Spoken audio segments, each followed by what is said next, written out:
الفاتحة.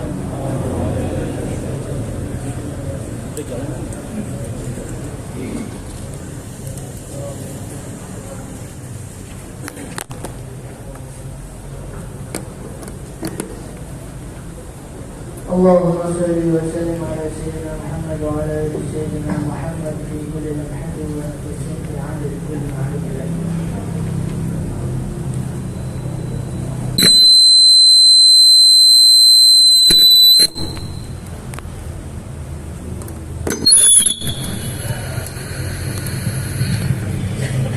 بسم الله الرحمن الرحيم. Bayanu hakikatil mahabbati, penjelasan mengenai hakikatnya mahabbah, wa asbabiha, dan sebab-sebabnya mahabbah, wa tahqiqi ma'na mahabbatil abdi, dan mentahqiq arti dari cintanya seorang hamba lillahi, kepada Allah Ta'ala. Maha mulia Allah, maha tinggi Allah.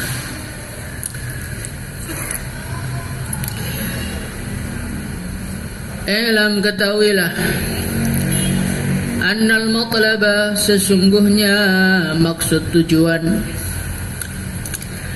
min hadzal fasli, dari fasal ini, la yankashifu, tidak akan terbuka, illa bima'rifati haqiqatil mahabbati, kecuali dengan mengetahui hakikatnya cinta, fi nafsiha, di dalam dirinya cinta itu, thumma ma'rifati syurutiha, kemudian mengetahui syarat-syaratnya mahabbah, wa asbabiha, dan asbab-asbabnya mahabbah, thumma nadhari, kemudian melihat, ba'da dzalika, setelah mengetahui hakikatnya mahabbah, syarat-syarat dan sebabnya, melihat fi tahqiqi ma'naha, di dalam menyatakan maknanya cinta, fi haqqihi ta'ala, di dalam haknya Allah Subhanahu wa ta'ala.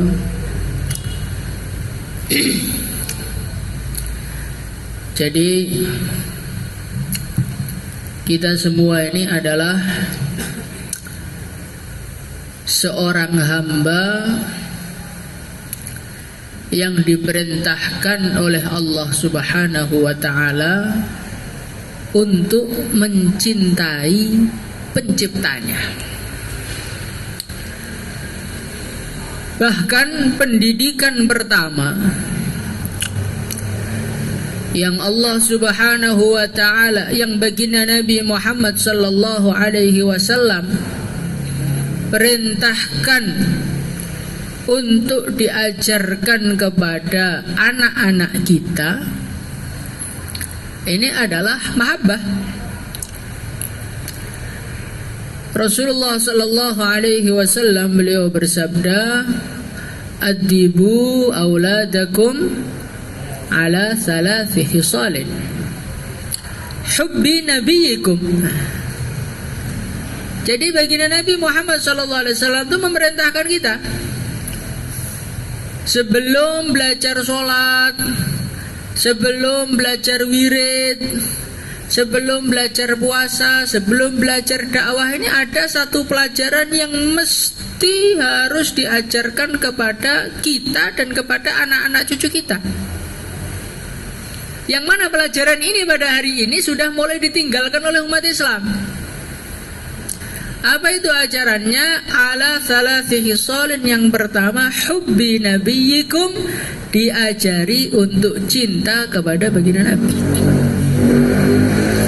Sekarang di zaman era modern, di zaman orang tua malas ngerawat anaknya, bingung kalau anaknya nangis, apa jurus kita untuk mendiamkan anak? Setelkan YouTube. Jadi anak kita itu lahir ke dunia, yang pertama kali ngerusak itu adalah orang tuanya. Karena pendidikan yang diajarkan baginda Nabi yang pertama kali, yaitu hubbi nabiyikum, ini tidak kita wujudkan. Jadi pendidikan bab cinta, mahabbah itu kan artinya cinta. Pendidikan cinta ini adalah pendidikan pokok sebelum semua amal agama. Karena ketika kita sholat tanpa mahabbah, ketika kita puasa tanpa mahabbah, ketika kita wirid tanpa mahabbah, maka semua itu akan terasa hampa, bagaikan makanan yang tidak dikasih garam atau tidak dikasih gula. Ketika kita memakan makanan yang tidak ada rasanya, maka kita akan bosan. Ini makan, saya sholat kok rasanya hampa, saya wiritan kok rasanya hampa, berarti zikir itu emang gak enak, sholat itu gak enak. Kalau emang gak enak, ngapain saya sholat terus? Dah berhenti aja lah. Akhirnya banyak alumni-alumni pesantren kitabnya hanya jadi pajangan. Alumni-alumni pesantren sholatnya nggak jelas. Itu diantaranya apa? Karena pendidikan mahabbah itu belum terlalu merasuk dalam hati kita. Maka bagaimana bab mengenai mahabbah ini betul-betul harus kita pahami, insyaallah ya. Di masa kecil kita diperintahkan untuk cinta, pendidikan cinta. Nanti ketika kita gede, pendidikan ya syarat kesempurnaan iman ya mahabbah juga. La yu'minu ahadukum, kata baginda Nabi, hatta yakuna hawahu taba'an lima ji'tu bih. La yu'minu ahadukum hatta akuna ahabba ilaihi min walidihi wa waladihi wan nasi ajma'in. Nabi mengatakan tidak sempurna keimanan seseorang sebelum aku, kata Nabi, lebih dia cintai melebihi ayahnya, ibunya, anaknya, dan semua manusia yang ada di dunia. Jadi kesempurnaan iman bukan dilihat dari sholatnya orang, kesempurnaan iman bukan dilihat dari puasanya orang, kesempurnaan iman oleh Allah dilihat dari seberapa cintamu kepada baginda Nabi. Maka babul mahabbah ini adalah suatu perkara yang penting betul kita pelajari, penting betul kita pahami, apalagi mahabbah kepada Allah dan mahabbah kepada Rasulullah sallallahu alaihi wasallam. Orang kafir paham ini kan? Orang kafir paham ini. Maka karena orang kafir paham ini, orang Islam itu dirusak dari bab mahabbahnya dulu. Biarkan orang Islam sholat, gak apa-apa. Biarkan orang Islam puasa, gak apa-apa. Yang penting idolanya bukan nabinya. Yang penting idolanya bukan Tuhannya. Yang diidolakan biar orang Korea. Yang diidolakan drakornya gak apa-apa. Yang penting sholat gak apa-apa. Yang penting idolanya itu Kanjeng Nabi. Ketika seorang manusia dia sudah berganti idolanya, maka amalan Islam itu nanti lama-lama akan hilang dengan sendirinya. Maka kita ini membangun semua amalan, basic pertamanya adalah mahabbah, insyaallah. Nah, sebelum kita membangun semua dengan mahabbah, mahabbah itu sendiri definisinya apa? Maka beliau Al-Imam Al-Ghazali rahimahullahu ta'ala, beliau menjelaskan, kita tidak akan paham mengenai apa itu cinta sebelum kita memahami hakikatnya cinta itu apa, syarat wujudnya cinta itu apa, penyebabnya cinta itu apa, baru kita akan paham. Sekarang kita ini kan sering cinta itu apa tuh cinta itu? Fa'awwalu ma yang bagi, maka perkara yang seharusnya ayyutahaqqaqa untuk dinyatakan iku annahu temestune kelakuan iku la yatasawwaru ora tergambar apa mahabbatun sebuah cinta illa ba'da ma'rifatin, kecuali setelah mengenal, wa idrakin dan menemukan. Idla yuhibbu, karena tidak mungkin cinta al-insanu seorang manusia illa ma, kecuali perkara, tidak mencintai al-insanu manusia illa ma kecuali mencintai perkara ya'rifuhu yang dia mengenalnya. Walidzalika dan karena demikian itu lam yutasawwar tidak tergambar ayatasifa untuk bersifat bil hubbi dengan sifat cinta jamadun benda-benda mati. Kenapa?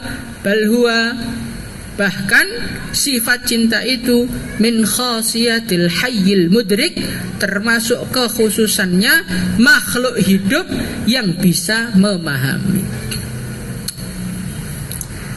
Jadi cinta itu tidak akan wujud kecuali syaratnya yang pertama adalah mengenal. Seorang manusia tidak akan mampu mencintai sesuatu yang dia tidak kenal. Maka ada pepatah di dalam bahasa Indonesia, tak kenal maka tak sayang. Itu kayaknya yang bikin kata-kata itu dulu pernah ngaji ya kayaknya. Tak kenal tak sayang. Jadi semua penyebab hilangnya rasa sayang atau tidak adanya rasa sayang itu karena tidak kenal. Maka ketika ada orang tidak sayang kepadamu, ada orang menghina dirimu, ada orang menyesatkanmu atau menyesatkan orang-orang kamu cintai, gak usah kamu salahkan mereka. Karena mereka itu tidak sayang karena mengenalnya mereka kepada orang kamu cintai dengan kamu itu beda. Makanya kamu tuh punya seorang guru, karena kamu betul-betul tahu gurumu kamu cintai, kemudian ada orang marah-marah menghina gurumu, kamu gak usah marah. Ya wajar, pengetahuanmu, perkenalanmu dengan gurumu dengan perkenalannya orang awam dengan gurumu itu beda. Maka karena dia tidak mengenal, akhirnya muncullah kata-kata yang tidak menyenangkan. Maka dari itu, kunci yang pertama di dalam menimbulkan cinta itu apa?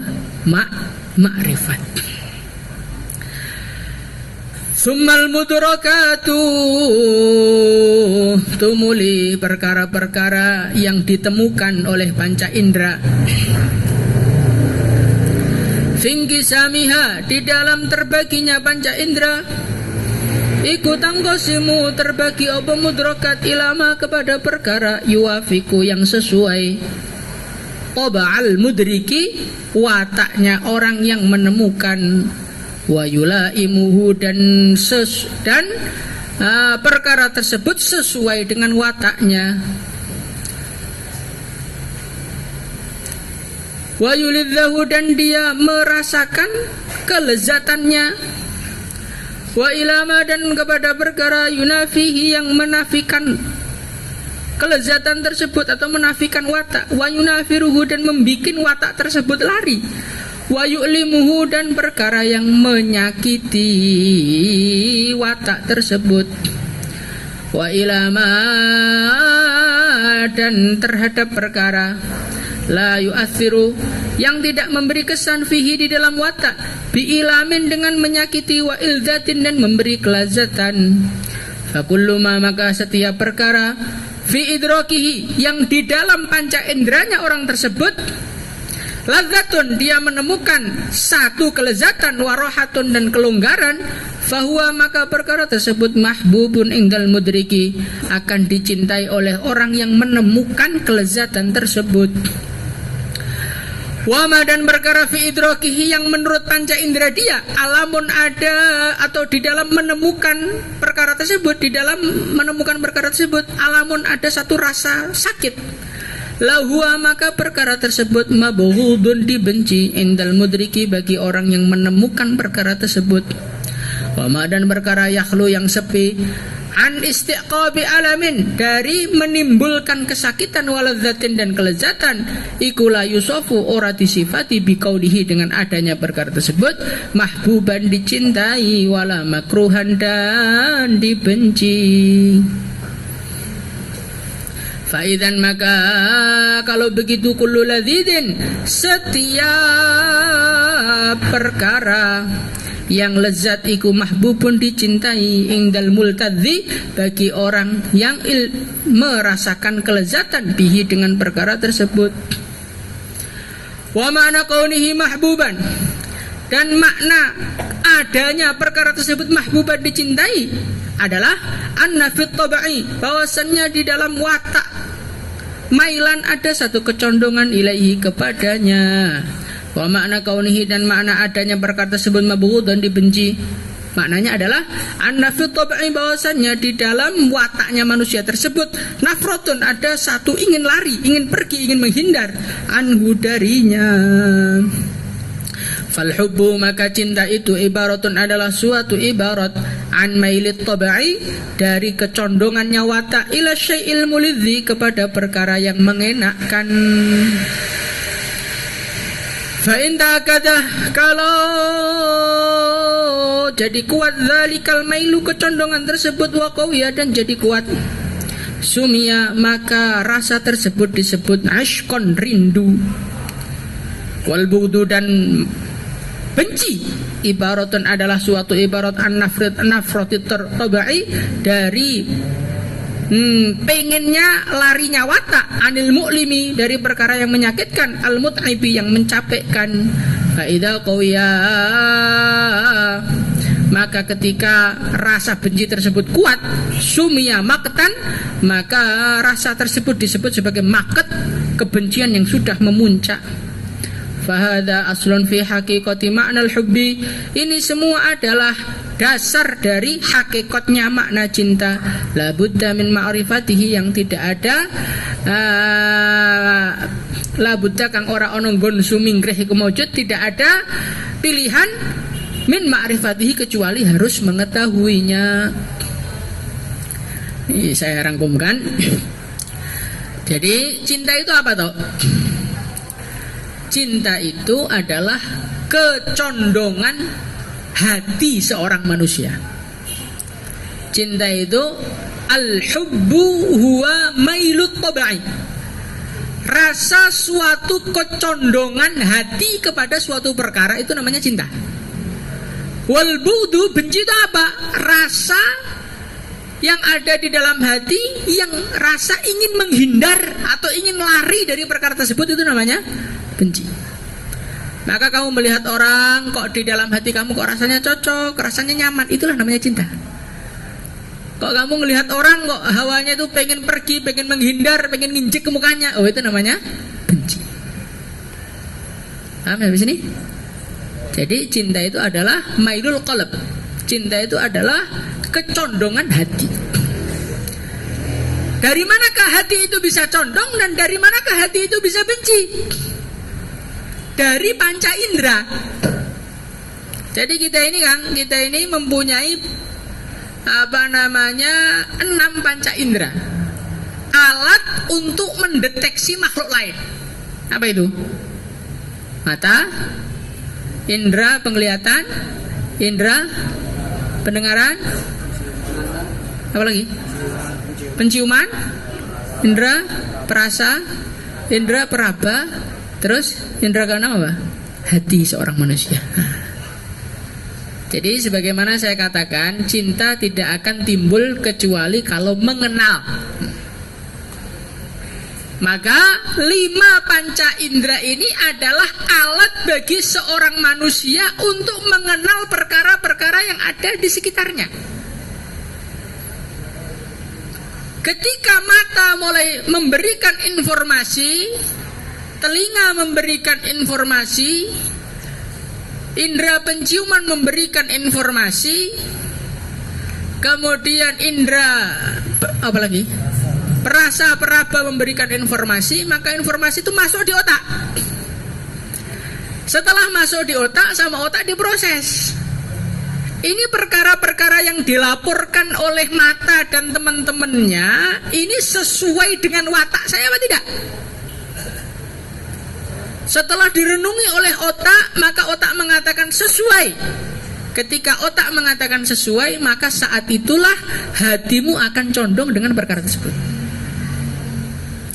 Ketika Mata, kuping, telinga, laporan dan otak merenungi, memikirkan, oh ini adalah sesuatu yang nggak sesuai dengan watak saya, maka otomatis hati kamu akan membenci perkara tersebut. Dan setiap orang itu wataknya berbeda-beda. Contoh, kamu itu adalah seorang yang wataknya senangnya pedes. Maka ketika kamu mencicipi makanan, lidahmu laporan, ini makanan manis. Maka laporan tersebut dilaporkan ke otak. Otak, ini ada makanan rasanya manis. Otakmu reses, oh watak saya ini gak suka manis, watak saya ini sukanya pedes. Maka secara otomatis hatimu mengatakan, saya tidak suka dengan makanan ini. Paham dari sini kan? Jadi cinta itu adalah kecondongan hati. Dan dari mana hati itu bisa condong kepada suatu perkara? Hati itu bisa condong kepada suatu perkara karena perkara tersebut itu adalah perkara yang cocok dengan wataknya. Sekarang kamu renungi dalam kehidupan kamu. Dalam kehidupan kita ini, kalian mesti punya hobi masing-masing. Punya hobi masing-masing, punya kesukaan masing-masing. Maka kamu rasakan, yang saya sukai sekarang itu disukai oleh Allah apa enggak? Yang saya sukai sekarang itu disukai oleh baginda Nabi apa enggak? Yang saya sukai sekarang itu musuhnya Allah apa kekasihnya Allah? Kok ternyata kita ini lebih mengidolakan artis, katakan begitu. Kok kita ini rasanya lebih senang jalan-jalan daripada zikir di masjid? Loh, berarti watakmu bermasalah. Watakmu ada indikasi, ada kecocokan dengan musuh Allah, tidak cocok dengan kekasih Allah, ini ada masalah. Maka dari itu kita ini harus membenahi watak kita. Karena pada kenyataannya kita ini lebih senang tidur daripada ngaji, kita ini lebih senang lebih senang jalan-jalan daripada wiritan. Padahal itu kan sebetulnya wiritan itu semua perkara nikmat tuh bagi orang yang wataknya normal. Dan kita ini wataknya berarti hari ini tidak normal gitu. Allahu Akbar. Inilah namanya cinta. Cinta itu adalah kecondongan hati. Dan hati itu bisa condong karena berdasarkan laporan dari apa? Panca indera. Setelah kita mengetahui cinta itu apa, maka kita perlu mengetahui sebabnya orang jatuh cinta itu apa. Maka Imam Al-Ghazali rahimahullahu ta'ala beliau menerangkan, manusia itu adalah makhluk yang pengen hidup selamanya. Kamu pengen mati atau pengen hidup? Pengen hidup kan? Maka segala sesuatu yang mendukung hidupnya manusia, ini manusia mesti senang. Contoh, makan. Orang tuh kalau nggak makan gimana? Mati. Orang kalau nggak minum, mati. Orang nggak istirahat, mati. Maka karena makan, minum, istirahat ini adalah sesuatu yang memperpanjang hidupnya manusia, manusia mesti senang tidur, senang makan, senang minum. Kemudian penyebab cinta yang kedua, yang pertama penyebab cinta itu adalah segala sesuatu yang memperpanjang hidupnya manusia itu mesti dicintai oleh manusia. Nggak bisa tidak. Karena apa? Karena manusia itu adalah makhluk yang pengen hidup selamanya. Maka segala sesuatu, apapun, sekecil apapun yang mendukung untuk memperpanjang hidupnya, dia mesti akan cinta. Kemudian yang kedua, penyebab seorang itu cinta adalah ikram, ihsan. Maka ada pepatah di dalam bahasa Arab, al-insan abdul ihsan. Manusia itu mesti akan mencintai orang yang berbuat baik sama dia. Nggak bisa tidak. Karena apa? Karena perbuatan baik seseorang kepada kamu, kamu dibelikan sate, kamu dibelikan panggang, itu semua adalah sesuatu yang bermanfaat kepada kamu. Maka otomatis manusia itu mesti akan cinta kepada orang yang berbuat baik. Kemudian yang ketiga, sebab cinta yang ketiga itu apa? Keindahan. Allah Subhanahu wa ta'ala sudah menjadikan watak seorang manusia itu mesti senang indah.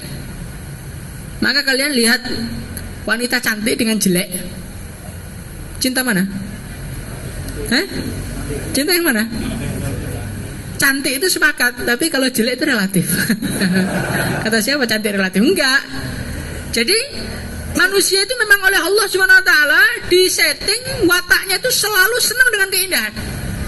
Maka orang yang indah, orang yang ganteng, orang yang cantik itu secara umumnya itu mesti lakunya nikah lebih cepat. Secara umumnya ya. Adapun yang jelek nikah itu mesti karena khilaf salah satu dari keduanya. Jadi manusia seperti itu. Maka manusia ya ke tempat wisata senang nggak? Senang. Ke sungai-sungai senang. Karena apa? Karena itu semua tempat indah. Tapi kalau Bantar Gebang nggak mau dia. Tempat pembuangan sampah terakhir. Umpamanya ada yang tinggal di sana terpaksa. Jadi manusia ini adalah makhluk yang dibikin oleh Allah wataknya itu senang dengan keindahan. Maka orang senang gunung itu nggak salah, orang senang keindahan, orang senang jalan-jalan ke pantai itu tidak salah, karena memang watak dia seperti itu. Cuman Al-Imam Al-Ghazali rahimahullah ta'ala beliau mengatakan keindahan itu ada dua, ada keindahan zahir, keindahan batin. Keindahan batin itu terangkum menjadi dua, yaitu keindahan luasnya ilmu dan keindahan luasnya kekuatan. Kudrah dan ilmu itu adalah keindahan dalam yang terbesar. Kalau cuman indahnya muka itu selera manusia dengan selera hewan sama. Tapi kalau manusia itu punya satu indera yang lebih, yaitu bisa menikmati keindahan namanya ilmu dan keindahan namanya kekuatan. Saya beri contoh.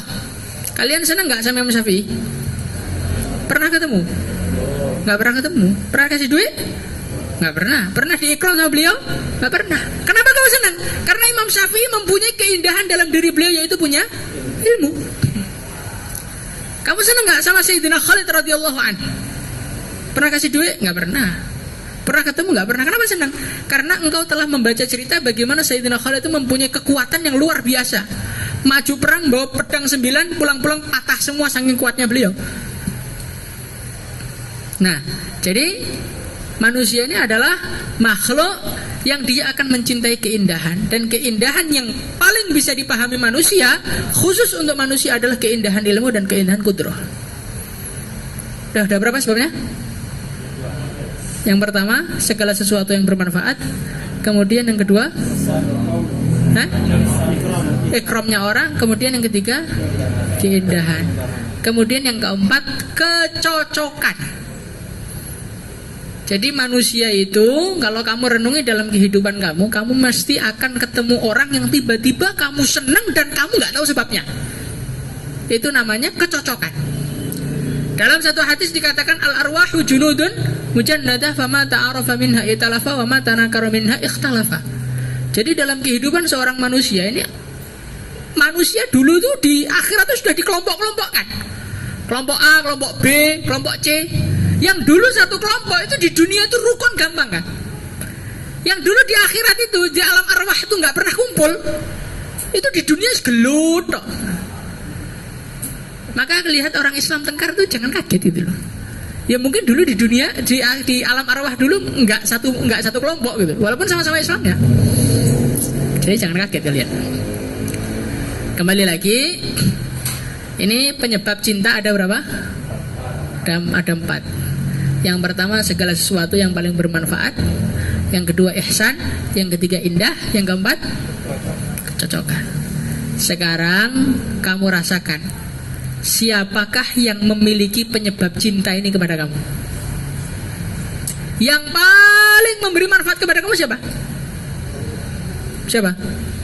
Gak punya Tuhan ya? Yang paling memberi manfaat kepada siapa sih? Kita siapa? Allah. Yang paling berbuat baik kepada kita siapa? Itu jantung kita digerakkan, paru-paru digerakkan gratis, nyedot udara gratis. Dari siapa itu? Yang paling indah siapa? Kita tidak memahami zatnya Allah, tapi kita bisa memahami ilmunya Allah dan kudratullah. Kita bisa merasakan itu. Kemudian yang paling cocok kepada kita siapa? Tidak ada yang lebih cocok kepada makhluknya kecuali penciptanya. Ketika kita memahami itu, maka tidak ada di alam semesta yang lebih kita cintai melebihi Allah. Hari ini kita ini cinta kepada makhluk. Biasanya karena keindahannya aja, atau karena ihsannya saja, atau karena cocoknya saja. Dan semua kebaikan-kebaikan makhluk kepada kita, indahnya makhluk dibandingkan indahnya Allah gak ada apa-apanya. Maka pada hari ini kita sebagai seorang manusia, kita mahabbah kepada makhluk tanpa mendahulukan mahabbah kepada Allah, itu karena lijah lika, karena kebodohan kita di dalam memahami konsep mahabbah. Mahabbah itu kecondongan hati, dan hati itu bisa condong karena perkara-perkara tersebut. Sebabnya 5. Hati itu bisa condong kepada suatu perkara. 1, karena perkara tersebut bermanfaat. Yang kedua, karena perkara tersebut berbuat baik kepada dia. Yang ketiga, karena perkara tersebut indah. Yang keempat, karena perkara tersebut cocok. Dan di alam semesta, umpamanya ada orang cocok, ya cocoknya biasa aja. Umpamanya ada orang ihsan, ihsannya juga biasa aja. Umpamanya ada orang indah, indahnya biasa aja. Umpamanya karena berbuat baik, buat baiknya juga biasa aja.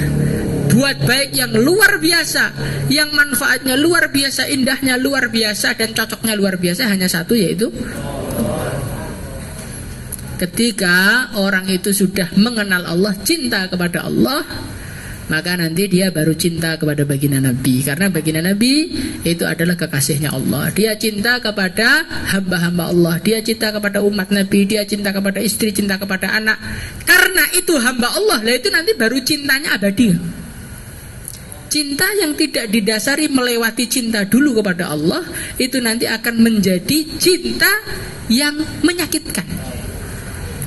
Dikatakan di dalam satu hadis, malaikat Jibril pesan kepada baginda Nabi, wa ahbib man syi'ta fa innaka mufariqu. Cintailah siapa aja, kalian nanti pasti akan pisah dengan yang kamu cintai. Sehingga ada pepatah, laisal firaku kuntu bakian walakinnal liqa'u kuntu nadiman. Bukan perpisahan yang aku tangisi, tetapi perjumpaan yang aku sesali.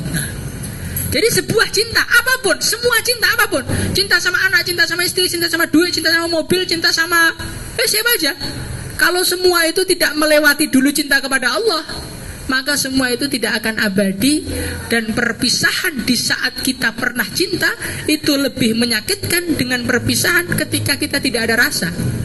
Anda duduk di depan berapa manusia yang melewati Anda, meninggalkan Anda, ada rasa? Biasa aja. Kenapa? Karena nggak pernah cinta.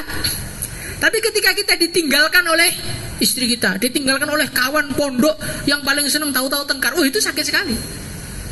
Maka dari itu jangan pernah mencintai makhluk kalau belum mencintai penciptanya. Cintailah dulu penciptanya dan cintailah hambanya karena berdasarkan perintah sang pencipta. Ketika cinta itu adalah cinta yang didasari karena Allah Subhanahu wa taala, maka cinta itu akan menjadi kekal yang selama-lamanya. Wa may yuti'illaha war rasul fa ulaika ma'al ladzina an'amallahu 'alaihim. Kenapa? Orang-orang iman tuh kok bisa bersama Nabi, bersama para syuhada, bersama para sholihin? Karena mereka itu punya cinta kepada mereka. Almar'u ma'aman ahabba. Orang tuh akan bersama dengan orang yang dia cintainya. Kenapa orang iman bisa kumpul dengan orang-orang soleh? Karena mereka itu cinta dulu sama Allah, kemudian cinta sama orang soleh. Nah, inilah yang perlu kita bangun dalam kehidupan kita. Jangan cinta itu kepada makhluk langsung, tetapi harus melalui Tuhannya dulu. Insyaallah ya. Kalau kita cinta melalui Tuhannya dulu, nanti cinta kamu tuh awet. Cinta kamu tuh awet. Kamu cinta kepada istrimu karena cantiknya, nggak awet kan? Wanita itu secantik apapun, sebulan, 2 bulan, 3 bulan paling udah bosan juga, ya kan? Umpamanya Anda bertahan sampai hari ini kalau alasannya cinta, rasanya kecantikan itu karena belum ada yang lain aja gitu. Jujur aja, nggak usah sok setia lah laki-laki itu. Kita sama-sama laki-lakinya kok nggak. Laki-laki itu kalau mencintai karena kecantikannya, ya kecantikan itu akan pudar. Kalau mencintai itu karena akhlaknya, ya akhlak tuh bisa aja berubah. Ada satu perkara yang nggak akan bisa berubah, apa itu? Hamba. Kalau kita mencintai karena dia itu hamba Allah, yang mau sampai kapan aja hamba terus, maka cinta itu akan awet. Kalau cinta itu karena agama itu abadi, kita akan mencintai terus. Makanya semua pertengkaran, semua percekcokan antar orang iman dan lain sebagainya sebetulnya karena Anda itu salah di dalam melalui jalur cinta, itu salah gitu. Lewat pangerannya dhisik, lewatlah Tuhannya dulu, setelah memahami Tuhannya barulah kamu pahami